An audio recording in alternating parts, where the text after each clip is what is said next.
Subscribe TechTouch channel and press the bell icon for more latest video.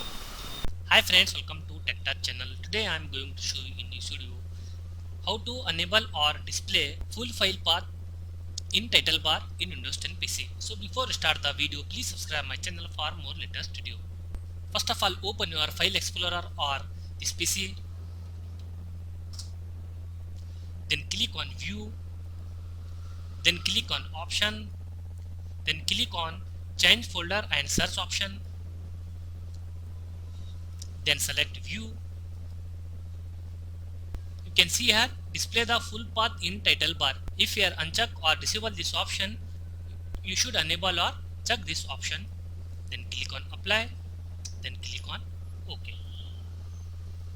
So in this way you enable or display full file path in title bar on Windows 10 PC.